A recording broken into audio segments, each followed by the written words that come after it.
UP PCS का prelims का syllabus और एग्जाम पैटर्न देख लेते हैं, टॉपिक वाइज एनालिसिस कर लेते हैं कि किस टॉपिक से कितने क्वेश्चन आते हैं और प्रीलिम्स का कट ऑफ निकालने के लिए सबसे इंपॉर्टेंट टॉपिक कौन कौन से हैं।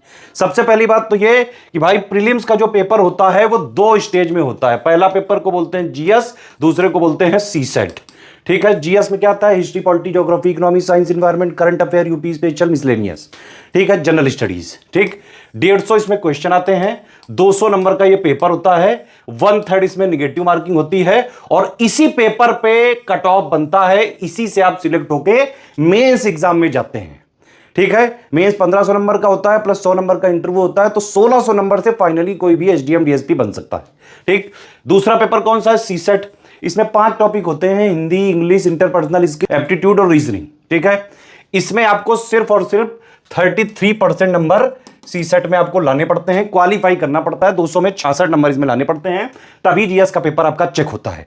सीसेट को अगर आपको क्लियर करना है, आप सिर्फ ये करें, 2018 से लेकर अभी तक के पीवाईक्यू लगा लें और सीसेट का बिल्कुल exact official syllabus, latest and pattern के हिसाब से पूरी तैयारी कराता हुआ एक कोर्स है study for civil services app में। जिसको भी सीसेट में डर लगता है वो ये कोर्स ज्वाइन करके सीसेट की पूरी तैयारी कर ले और प्लस 2018 से अभी तक के पीवाईक्यू लगा ले। इतना करके सीसेट का क्वालिफाइंग होता है भाई, है ना। उसमें 66 नंबर लाने हैं 200 में, आराम से इतने लाए जा सकते हैं। जरूरी नहीं कि आप पेड कोर्स हमारा ज्वाइन ही करें, लेकिन पीवाईक्यू जरूर लगा लें। सीसेट के टॉपिक वाइज रीजनिंग, एप्टीट्यूड, जो है हिंदी, इंग्लिश, इंटरपर्सनल स्किल के हमने पापा वीडियो भी दिए हुए हैं। और कोई और सीरीज वगैरह अगर चलानी है आपको तो प्लीज यहां कमेंट करके बताएं, उससे भी तैयारी फ्री में बिल्कुल करी जा सकती है। ठीक है, तो ये हो गया आपका सीसेट, ये हो गया जीएस। इस पेपर पे कट ऑफ बनता है, सबसे इंपॉर्टेंट है ये वाला पेपर। अब इसका सिलेबस है ये 7 पॉइंट का सिलेबस है। पहला पॉइंट क्या है? करंट अफेयर, नेशनल और इंटरनेशनल। ठीक है, इंडिया का, दुनिया का।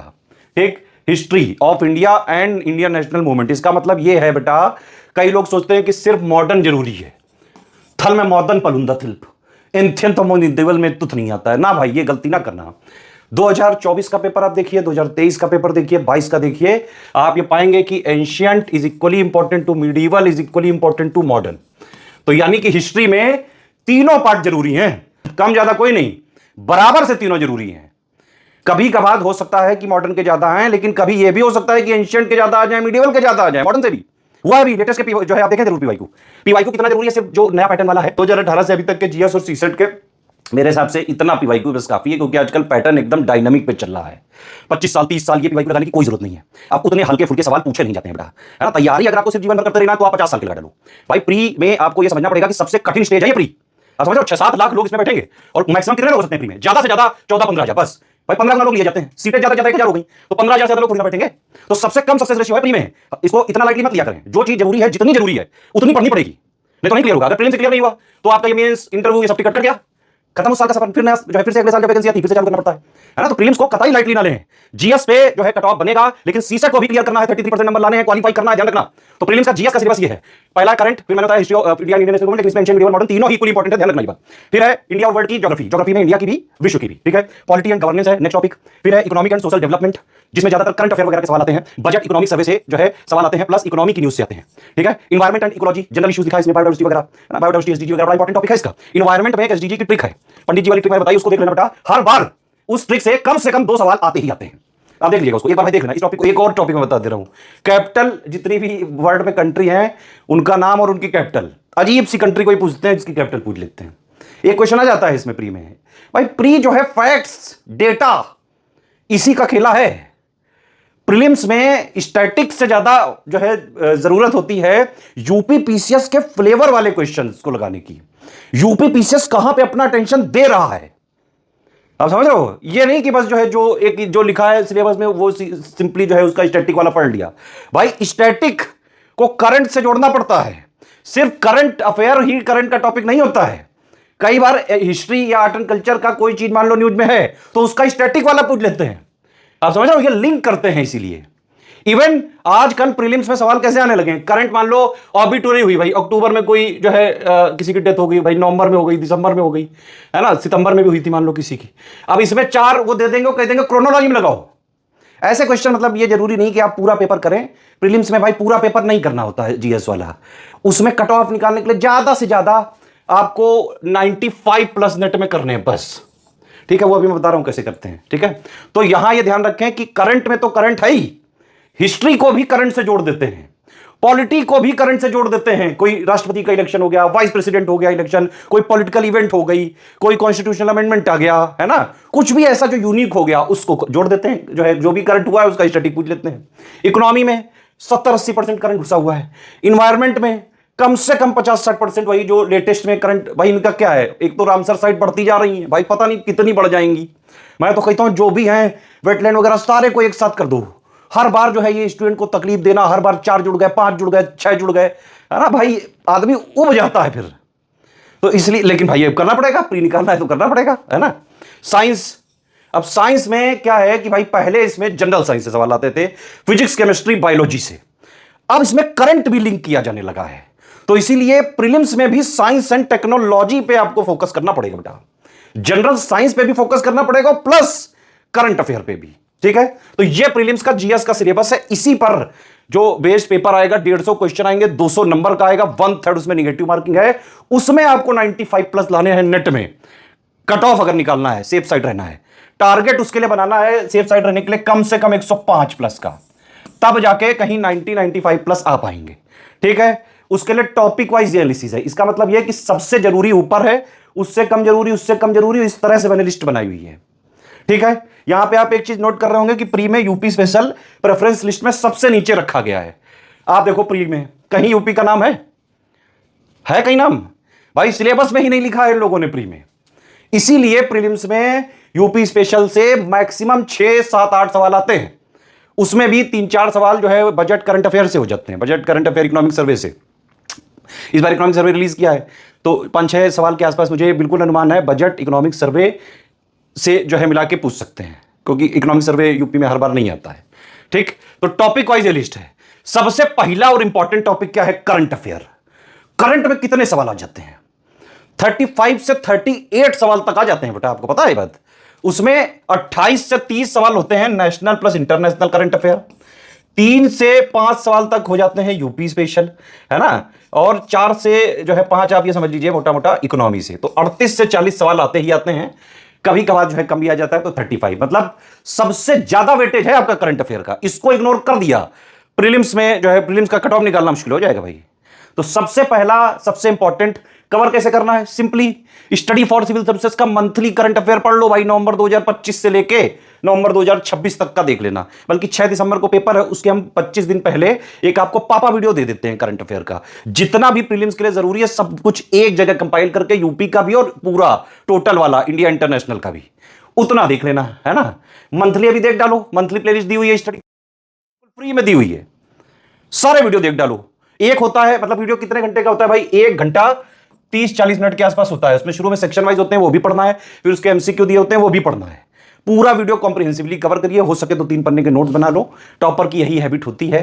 कई टॉपर ने मुझे बताया यूपी पीसीएस में जो करंट अफेयर होता है, चाहे प्री का हो, मेंस का हो, इंटरव्यू के लिए हो, यूपी का हो, इंडिया का हो, टोटल हो, ज्यादातर student study for civil services से पढ़ते हैं। 2024 के टॉपर देख लीजिए, उन्होंने बाकायदा जो है अपना जो एक पूरी लिस्ट दी हुई है, उसमें करंट अफेयर में चाहे वो टोटल हो, चाहे यूपी स्पेशल हो, स्टडी फॉर सिविल सर्विसेज का नाम लिया है। वही नहीं, और भी कई सारे जो है toppers study for civil services का करंट जो है यूपी पीसीएस का अगर आपको पूरा करना है तो स्टडी फॉर सिविल सर्विसेज का मंथली देखना ही पड़ेगा। सिर्फ एक सोर्स है, 10 बार पढ़ लो बस, लास्ट में पापा दे देंगे, उससे रिवीजन कर लेना, वो पूरा एक साथ कंपाइल करके दे देते हैं। ठीक है, दूसरा टॉपिक आप सोच रहे होंगे भाई ये मिसलेनियस को काहे के लिए ला दिया, यहां तो कहीं है नहीं, यहां नहीं है, लेकिन इससे रिलेट करके बहुत सारा डेटा होता है। वो होता है मिसलेनियस में। क्या डेटा होता है भाई? सेंसस हो गया, अर्बनाइजेशन हो गया, है ना, जो है एसआरएस की रिपोर्ट हो गई, है ना, प्लस जो है ये पॉपुलेशन का डेटा हो गया, टूरिज्म का डेटा हो गया, एग्रीकल्चर का डेटा हो गया, मिनरल का डेटा हो गया, बहुत सारा डेटा आता है। कभी बेसिक एनिमल हस्बेंड्री का डेटा आ गया, तो ये सारा सब कुछ है। फिर जो है कई सारे इंस्टीट्यूट्स होते हैं, उसके हेड वगैरह बदल जाते हैं, है ना, उनका फाउंडेशन ईयर, थोड़ा बहुत को कि जो है कभी मैथ द फॉलोइंग में पूछ लिया, है ना, कभी 3-4 स्टेटमेंट पूछ लिया, उसी में सारी इंफॉर्मेशन एक एक स्टेटमेंट में पूछ ली। तो इस तरह के आ जाते हैं भाई 17 से 22 सवाल। और इसके लिए हम आपको लास्ट में प्री एग्जाम से करीबन आप ये समझ लीजिए कि 25-30 दिन पहले हम 4 घंटे के आसपास का एक पापा वीडियो दे देंगे, उससे पूरा कवर हो जाएगा ये, है ना। ये पूरा जो मिसलेनियस टॉपिक है हर बार maximum student study for civil services से कवर करते हैं। मैं ही इसका पापा वीडियो बनाऊंगा, टेंशन मत लीजिए, पूरा डेटा अपडेट करेंगे। लेकिन मिलेगा एक प्री से ज्यादा 20-25 दिन पहले ही, 1 महीना पहले मान लीजिए आप। ठीक है, फिर नेक्स्ट टॉपिक है हिस्ट्री। तीनों पढ़ना है इसमें। इसमें करिए क्या कि सबसे पहले जो एनसीईआरटी का जो बेसिक है पूरा हिस्ट्री का, उसको हमने पूरा कंपाइल किया है, पूरा रिवाइज और अपडेट किया है 2026 में अभी तक का, और फिर उसमें दिया है समरी। तो पहला उसमें हिस्ट्री में बेस बनाना है समरी से, एनसीईआरटी की पूरी हमने दी हुई है, और फिर उसके बाद जो 2026 तक का अपडेटेड और रिवाइज कंपाइलेशन लिस्टिंग है, इसको पढ़ लीजिएगा। ये 3 चीजें पढ़ने की हो गई हिस्ट्री में। बाकी हम हिस्ट्री के टेस्ट सीरीज के वीडियो दे देंगे, उनसे आप जो है क्वेश्चंस लगा लीजिएगा, उसी टाइप के लगाइएगा जो हमने दिए हम, क्योंकि फ्रेश क्वेश्चन बनाते हैं जो आजकल का डायनामिक पैटर्न चल रहा है, जैसे क्वेश्चन आ सकते हैं। ठीक है, और जितना हम पीवाईक्यू दे देंगे हिस्ट्री का टॉपिक वाइज पापा वीडियो अभी दिया हुआ है, जो है आप उसको देख लो, बस इतने से हिस्ट्री कवर हो जाएगा। पूरे क्वेश्चन आप सही कर सकते हो। 2025 में देखो हिस्ट्री में पूरे के पूरे क्वेश्चन आए हैं, लास्ट के 8 सालों का पूरा प्रूफ वगैरह दिया हुआ है, मिस नहीं होते हैं, है ना। अभी 2-3 साल से तो बिल्कुल एक भी मिस नहीं हो रहा है हमसे। पहले एक आध हो जाते थे, क्योंकि ये यूपीपीसीएस में हिस्ट्री के सोर्स से स्टैंडर्ड बुक नहीं रखते हैं, बहुत जगह मूवमेंट करते रहते हैं। कई ऐसे अनकन्वेंशनल एग्जाम से ये लोग क्वेश्चन निकालते हैं आयोग वाले। हम लेकिन जो है बिल्कुल कट्टर फॉलोअर हैं, जहां जहां आयोग चाहता है भाई उसकी जो है पीछे पीछे करते हुए हम भी चले जाते हैं। भाई हमें अपने स्टूडेंट्स का ये पूरा क्वेश्चन जो है सही कराना होता है। तो इसमें समरी, कंपाइलेशन, लिस्टिंग अगर आप पढ़ लोगे बेटा, पढ़ने वाला पार्ट हिस्ट्री का उतना ही है प्रीलिम्स में। एंशिएंट, मिडिवल, मॉडर्न के सारे most important topic, repeated topic जो यूपीपीसीएस का फेवरेट एरिया, सब उसमें हमने दे दिया। और जरूरी है ये 25-26 आते हैं, जब लास्ट के मान लो 1 महीना बचा हो, है ना, तब आप सिर्फ लिस्टिंग पे फोकस करें, और जहां जहां टेबल्स वगैरह दी हुई हैं कंपाइलेशन या लिस्टिंग में, वहां फोकस करें, बॉक्स वगैरह बने हुए वो फोकस करें। अब देखो इससे कितने क्वेश्चन हो गए, 38 और लगभग 20, है ना। तो ये लगभग 55 से 60 क्वेश्चन तो इन्हीं दोनों टॉपिक से हो गए। हिस्ट्री भी कवर कर ली मान लो अच्छे से, 55 से 60 आप समझ रहे हो, और फिर उसके बाद 25 ये, यानी 80-85 इन्हीं तीनों से हो गए, है ना। प्रीलिम्स का कट ऑफ जो है क्लियर करना इतना भी कठिन नहीं है ना, अगर आप एक्चुअली में स्टडी फॉर सिविल सर्विसेज को स्ट्रिक्टली फॉलो करोगे तो। ठीक, नेक्स्ट है आपका साइंस। साइंस बड़ा जरूरी है, मैंने बताया क्या, general science, physics, chemistry, biology तो पढ़नी ही है, उसके स्टैटिक वाले जितने भी कॉन्सेप्ट हैं, फैक्ट हैं, वो पढ़ने हैं, लेकिन उसको करंट से भी लिंक करना है, क्योंकि साइंस एंड टेक्नोलॉजी है यहां पे। ठीक है, फिर पॉलिटी में जितना हमने दे दिया है कंपाइलेशन, लिस्टिंग बस इसके लिए सफिशिएंट है, मैक्सिमम सवाल लिस्टिंग से ही आ जाते हैं। वही सारा parts of constitution, schedules of constitution, है ना, जितने भी मोस्ट इंपॉर्टेंट आर्टिकल्स हैं, अमेंडमेंट्स हैं, है ना, फंडामेंटल राइट्स हैं, फंडामेंटल ड्यूटी है, डीपीएसपी है, मेजर जो लिस्ट है, टेबल्स हैं, ऑर्डर ऑफ प्रेसिडेंस है, कौन किसको वोट दिलाता है, कौन किसको रिजाइन देता है ना, ये जो फैक्चुअल चीजें हैं, ये सारा लिस्टिंग, और जितना भी कॉन्सेप्ट वाला पार्ट है, कॉन्स्टिट्यूएंट असेंबली कैसे बनी, पार्लियामेंट वगैरह का स्ट्रक्चर, स्टेट लेजिस्लेचर का स्ट्रक्चर, वो सारा हमने दिया हुआ है कंपाइलेशन में। ठीक है, इतना पढ़ लें। बाकी जो भी करंट अफेयर में होता है पॉलिटिकल की चीजें, वो हम अपना जो मंथली देते हैं ना करंट अफेयर, उसमें सबका, इस सारे सब्जेक्ट का भी कवर कर देते हैं, इसीलिए वो अपने आप में संपूर्ण होता है। आपको पता है जो हमारा मंथली करंट अफेयर बनता है, वो उसको बनाते कैसे हैं, उसको डेली हम जो है कई सारे जो गवर्नमेंट ऑथेंटिक सोर्सेज हैं उनसे कलेक्ट करते हैं। तो डेली जो है पहले उसको कलेक्शन किया जाता है, फिर मंथ एंड में उसको कंपाइल किया जाता है टीम के द्वारा, फिर उसके बाद एडुकेटर उसमें पूरा चेक करते हैं, कोई एडिशनल पॉइंट करते हैं। उसके अलावा हमारे ग्रुप्स होते हैं, जहां मैं भी उसमें जो भी मैं डेली मान लो कोई चीज़ पढ़ रहा हूं, उसमें जो इंपॉर्टेंट चीज़ें लगी वो भेज दिया। और भी करीबन 12 लोग ऐसे हैं जो अलग अलग जगह से करंट का कुछ ना कुछ पढ़ते हैं, तो उसमें भेजते जाते हैं, उससे डेटा ले लेते हैं मंथ एंड में। तो भैया ये तब जाके हमारा करंट बनता है, इसलिए इतना सक्सेसफुल है। आज मतलब एक दिन की मेहनत नहीं है, ये करंट अफेयर की पूरी एक कहानी है इसका, जो पूरा इसका वो बनाया मैंने स्ट्रक्चर कि कैसे करंट अफेयर को कवर किया जाए कॉम्प्रिहेंसिवली। तो इसके लिए हम इवॉल्व होते होते मतलब बाकायदा उसमें डेडिकेशन भी है, रेगुलरिटी भी है, कंटिन्यूटी भी है, डेली। ये सिर्फ मंथली की है एक्सरसाइज, डेली वाला करंट अफेयर जो हम देते हैं उसका अलग है टीम। ठीक है, तो करंट अफेयर पे फोकस जो है हम करते हैं, और आपको भी करना चाहिए अगर सिलेक्ट होना है, क्योंकि मेंस के लिए भी जरूरी है, इंटरव्यू के लिए भी जरूरी है ना। ध्यान रखें ये बात। फिर पॉलिटी के बाद भाई ज्योग्राफी के लिए जितना हमने समरी दी हुई है एनसीईआरटी की वो पढ़ लो, अपडेटेड और रिवाइज 2026 का लेटेस्ट वाला वर्जन, है ना। उसके बाद कंपाइलेशन लिस्टिंग अभी तक का जो अपडेटेड और रिवाइज करके दे रहे हैं, सेम इन्वायरमेंट में कर लो। कंपाइलेशन लिस्टिंग समरी वाला दे दिया है हमने पार्ट अभी, है ना। इकोनॉमी में कंपाइलेशन लिस्टिंग कर लीजिए, अभी हमने एनसीईआरटी की समरी दे दिया है। तो एससीएल इसीलिए फॉर्मूला में कहता हूं इसको, स्टैटिक जीएस के लिए। यूपी स्पेशल में मंथली वाला हम दे देते हैं, बाकी बजट पापा में दे दूंगा भाई, वो प्री में दोनों के लिए पढ़ लेना, क्योंकि प्री में उससे जो है 3-4 सवाल आ सकते हैं। इस बार इकोनॉमिक सर्वे भी उसमें कवर करना पड़ेगा, प्लस जो है इसमें मेंस में आ जाते हैं सवाल, 5-6 में 3-4 सवाल तक आ जाते हैं भाई। 2024 वाला पेपर में यूपी बजट का जो पापा वाला वीडियो मैंने बनाया था, उससे 2 क्वेश्चन आए थे डायरेक्टली। ठीक है, तो इसीलिए बजट का पापा वीडियो आप इग्नोर मत करिएगा, क्योंकि प्री के लिए भी जरूरी होता है, मेंस के लिए भी जरूरी होता है, और इंटरव्यू के लिए भी। भाई देखो एक बात समझो, जो भी स्टूडेंट लोग हैं कि इकोनॉमिक सर्वे और बजट बेहद इंपॉर्टेंट डॉक्यूमेंट हैं आप लोगों के लिए, यूपीपीसीएस की तैयारी वाले समझे ध्यान से इसको। क्योंकि इकोनॉमिक सर्वे क्या करता है कि पिछले साल गवर्नमेंट ने क्या किया, कौन सी स्कीम लॉन्च करी, कहां पैसा खर्चा किया, कौन कौन से सेक्टर्स में जो है गवर्नमेंट ने इंटरेस्ट दिखाया, जो है पार्टिसिपेट किया, जो भी पिछले बजट में अनाउंसमेंट किए थे वो कहां कहां उतारे, है ना, किस वर्ग को क्या सहायता दी, ये सब कुछ पिछले जितना भी साल का जो चिट्ठा है पूरा वो इकोनॉमिक सर्वे में है। एग्रीकल्चर में क्या हुआ, इंडस्ट्री में क्या हुआ, सर्विस सेक्टर में क्या हुआ, एक्सपोर्ट कितना हुआ, इंपोर्ट कितना किया, सब कुछ दिया हुआ है इकोनॉमिक सर्वे में। उसमें चैप्टर वाइज होता है डेटा, है ना, वो मैं आपको जो है पढ़ के जितना यूपीपीसी के लिए जरूरी होगा वो मैं यूनियन बजट पापा में बता दूंगा, ठीक है। तो इकोनॉमिक सर्वे भी आप पढ़ें, प्लस बजट यूपी वाला और यूनियन वाला भी पढ़ें, क्योंकि भाई यूपीपीसीएस का पेपर है तो यूपी तो पढ़ना ही है ना। और बजट जो होता है वो आने वाले साल में क्या क्या योजनाएं हैं सरकार की, कहां कितना पैसा लगाने जा रही है, किस सेक्टर में कितना लगाएगी, कितनी जॉब जनरेट करेगी, या जो भी बजट के अनाउंसमेंट होते हैं, है ना। तो ये दोनों बड़ा इंपॉर्टेंट होते हैं। ये सिर्फ इकोनॉमी के करंट अफेयर के लिए इंपॉर्टेंट नहीं, बहुत सारी चीजें इसमें ऐसी भी होती हैं जो अदर सब्जेक्ट के लिए, मिसलेनियस वगैरह के लिए भी इंपॉर्टेंट होती हैं। इकोनॉमिक सर्वे में मान लो इन्वायरमेंट से रिलेटेड कुछ चीज बोल दी तो इन्वायरमेंट के लिए हो गया वो, है ना। तो इसीलिए ये दोनों रिपोर्ट को जरूर पढ़ा करें, प्लस कुछ और रिपोर्ट है यूपीपीसीएस के स्टूडेंट को पढ़नी चाहिए। कौन कौन सी, जैसे यूएन पॉपुलेशन वाला डेटा हम देते हैं लास्ट में, टूरिज्म वाला डेटा हम देते हैं लास्ट में एग्जाम से पहले, एनर्जी का डेटा मैं देता हूं, इकोनॉमी का डेटा देता हूं, इकोनॉमी पापा वीडियो जो होता है। इस बार इकोनॉमिक सर्वे वाला भी हम जो है बजट में क्लियर कर देंगे। सेंसस हो गया, अर्बनाइजेशन हो गया, प्लस जो भी छोटी मोटी रिपोर्ट हो गई, बेसिक एनिमल हस्बेंड्री हो गया, लाइव स्टॉक सेंसस हो गया, प्लस और भी जो भी होगा हम बताएंगे। एग्रीकल्चर का लेटेस्ट प्रोडक्शन डेटा हो गया, मिनरल का हो गया, रिजर्व का प्रोडक्शन का डेटा, उसके लिए बाकायदा एनुअल मिनरल की जो है प्रोडक्शन रिपोर्ट आती है, मिनरल की ईयर बुक आती है, सारे से मैं कंपाइल करके देता हूं, ठीक है। तो ये टॉपिक वाइज एनालिसिस है। अब आप इससे देख लो कि भाई यही 3 टॉप के जो है करंट मिसलेनियस और हिस्ट्री करके 80 के आसपास सवाल जो है 80-85 तो आप इतने से ही कर सकते हो, ठीक है। और बाकी क्या बिल्कुल ही तो नहीं छोड़ दोगे। तो कट ऑफ के लिए आप ये करें भाई, सबसे पहले करंट और मिसलेनियस इसको तो पक्का कर लें, करीबन 55 से 60 सवाल यहां पे हो गया। बाकी जो भी आपको टारगेट है भाई 95 प्लस का टारगेट होना चाहिए, तभी कट ऑफ के आसपास पहुंच पाओगे, वो सब इनसे पूरा करें, है ना। मान लो साइंस अच्छी नहीं है तो पॉलिटी ठीक से पढ़ डालो भाई, पॉलिटी में भी 20-22 सवाल आ जाते हैं, एक भी पकड़ लिया अगर इसके अलावा देखो टारगेट पूरा, है ना। बाकी में भी इन्वायरमेंट बहुत छोटू सा सब्जेक्ट होता है, छोटे मोटे जो भी इसमें मैंने बताया, जैसे रामसर साइट जुड़ जाती है कभी, जो है कोई जो भी ये रिजर्व वगैरह हैं, है ना, ये जुड़ गया, नेशनल पार्क हो गया, कोई टाइगर रिजर्व बन गया, ये सब जो है करंट अफेयर होता है, ठीक है। तो कट ऑफ के लिए भाई ये दोनों जरूरी है, बेहद जरूरी है। इसके अलावा आप चूज करिए, अगर हिस्ट्री बोरिंग लग रही है, नहीं पढ़ने में समझ में आ रही, भाई देखो मेंस में तो देना ही है, तो इसलिए कोई भी सब्जेक्ट को इग्नोर ना करें, पीसीएस में कॉम्प्रिहेंसिवली पढ़ना है। हाँ, प्री के लिए जरूर कि अगर मान लो नहीं प्री में उतनी तैयार हो पाई, भाई प्री के बाद उस सब्जेक्ट को अच्छे से कर लो, अगर कुछ ऐसा रह गया है तो, है ना। तो प्री में मान लो हिस्ट्री में पूरे नहीं तो तब भी आधे नंबर लाने का तो लक्ष्य रखो ही रखो। साइंस में अच्छे हैं तो साइंस में आ जाएगा। बाकी हमारा करंट आप देख रहे हो, हमारा जो साइंस का जो है समरी कंपाइलेशन लिस्टिंग देख ली तो पूरे साइंस के क्वेश्चंस आपके इसी से कवर हो सकते हैं। पॉलिटी मैंने बता दिया कंपाइलेशन लिस्टिंग से हो जाएगा, है ना।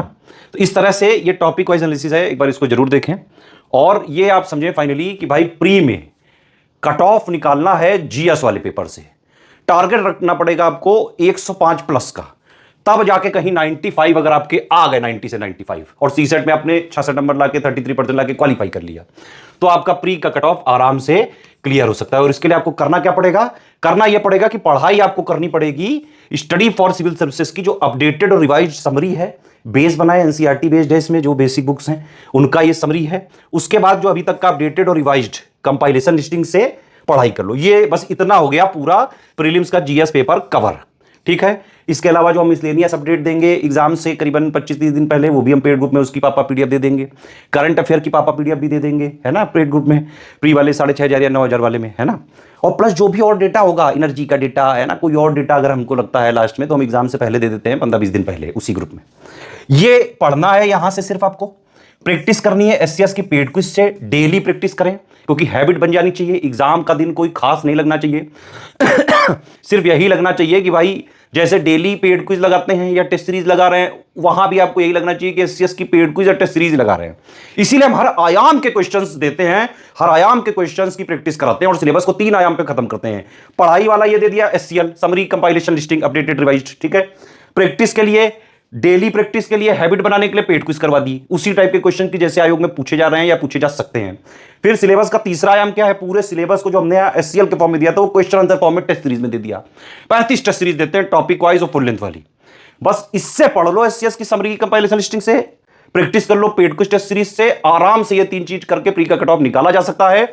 इन तीन चीज जो एससीएल है, पेड क्विज टेस्ट सीरीज, इन तीन से मिला के हर बार 125 से 135 क्वेश्चन आते हैं। लास्ट प्री में 134 आए थे, इसका प्रूफ दिया हुआ है टेलीग्राम में। इतना करके प्री का कट ऑफ आप आराम से क्लियर कर सकते हैं। रिवीजन जरूर करते रहें, मंथ में 2 बार पढ़ते रहें। डेली का एटलीस्ट जो है 6 घंटे पढ़ने का टारगेट रखें, ठीक है, पढ़ने का, और उसी में जो है समझ लीजिए कि करीबन 1.5 से 2 घंटे प्रैक्टिस का, ठीक। ये सब आपको जो है हमारे नंबर पे मिल जाएगा। समरी कंपाइलेशन लिस्टिंग पूरा पढ़ने वाला है ना, और पेड क्विज और टेस्ट सीरीज प्रैक्टिस करने के लिए, ये डेली हैबिट बनाने के लिए, और ये पूरे सिलेबस का निचोड़ है क्वेश्चन आंसर फॉर्म में।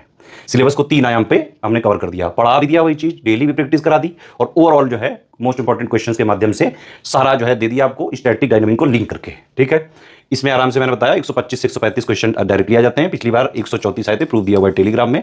टारगेट रखना है 105 का, तब आपके आराम से 95 के आसपास भी आ गया तो कट ऑफ बन जाता है। भाई इसमें तो 4-5 क्वेश्चन एक्स्ट्रा ही लेके चलना, क्योंकि समस्या ये होती है कि प्री जब होता है ना, इसके बाद ये लोग प्रोविजनल आंसर की जारी करते हैं आयोग 2-3 दिन बाद। अब प्रोविजनल आंसर की से मैक्सिमम स्टूडेंट्स मिला लेते हैं भाई, है ना, और फिर जो है उसके साथ ही नोटिस में आयोग ये लिख देता है कि अगर किसी को किसी क्वेश्चन में कोई डाउट लग रहा है, कोई डिलीट कराना है या किसी का आंसर बदलाना है, तो भाई आप भेजो, सोर्स भेजो। अब वो सब स्टूडेंट भेजते हैं, तो आयोग क्या करता है, उसके बाद कुछ क्वेश्चन को डिलीट कर देता है, कुछ के जो है आंसर मॉडिफाई कर देता है, जो कि प्रोविजनल आंसर से डिफरेंट होते हैं, ठीक। फिर आयोग ने जो ये मॉडिफाइड आंसर की दी, इसके हिसाब से रिजल्ट निकाल देता है। समस्या क्या है, स्टूडेंट ने नापा हुआ है प्रोविजनल आंसर की से, वो लास्ट तक यही कहता रहता है कि भाई मेरे तो इतने आ रहे थे, है ना। अब आयोग की गलती यहां पे क्या है कि वो मॉडिफाइड आंसर की दिखाता नहीं है, जबकि रिजल्ट उसी के बेस पे देता है। अगर आयोग मॉडिफाइड आंसर की देते स्टूडेंट को, तो स्टूडेंट उससे चेक कर ले, तब उसका कंफ्यूजन एकदम क्लियर हो जाए कि भाई इतने आने चाहिए। और फिर जो है मार्कशीट भी अगर प्री के बाद आयोग जो है दे दे, ट्रांसपेरेंसी भी बनी रहेगी, स्टूडेंट अपनी एनालिसिस भी कर लेगा कि हाँ भाई अच्छा ये कमी रहेगी, और फिर नेक्स्ट वाली तैयारी में तुरंत लग भी जाएगा। स्टूडेंट का बहुत लॉस हो जाता है, क्योंकि आयोग जो है मॉडिफाइड आंसर की नहीं देता है। समझते नहीं आयोग के लोग, है ना, उनको ये नहीं समझ में आ रहा है भाई उनके जो है, जबकि वो लोग खुद एग्जाम वगैरह निकाल के गए हैं, उनके भी बच्चे वगैरह कभी एग्जाम तो देते होंगे। समझना चाहिए कि ऐसी पॉलिसी मत बनाओ जिससे कोई परेशान हो स्टूडेंट। क्यों परेशान करना है, पढ़ने लिखने वाला स्टूडेंट है भाई, उसको दे दो मॉडिफाइड आंसर की, है ना। उसके बाद उसको जो ये है भाई प्री का रिजल्ट आ गया, उसके साथ मार्कशीट दे दो, क्या दिक्कत है भाई, पता चल जाए उसको, मॉडिफाइड से वो अपना निकाल ले कितने आने चाहिए थे, अपनी मार्कशीट से चेक कर ले आ रहे हैं कि नहीं। ये करके अगर एक बार आयोग देखे तो बड़ा जो है आयोग को लोग अप्रिशिएट करेंगे। आयोग को सीरियसली जो है स्टूडेंट के इश्यूज सुनने चाहिए। सालों से लोग चिल्ला रहे हैं, जो नहीं रेंग रही है, वही बात है, क्या करा जाए भाई। ये हमारे नंबर है, इन पे कॉल व्हाट्सएप करके आप 6500 या 9000 का बैच ज्वाइन करके प्रीलिम्स की तैयारी भी कर सकते हैं, कट ऑफ भी निकाल सकते हैं। बस करना क्या है, आपको पढ़ना है SCL summary compilation listing updated revise वाले से, एससीएस की प्रैक्टिस करनी है डेली पेड क्विज से, और ओवरऑल सिलेबस का तीसरा आयाम क्या है, टेस्ट सीरीज। ये 3 चीज कर लो, प्रीलिम्स का कट ऑफ आराम से हर हाल में निकाला जा सकता है जीएस वाले पेपर का।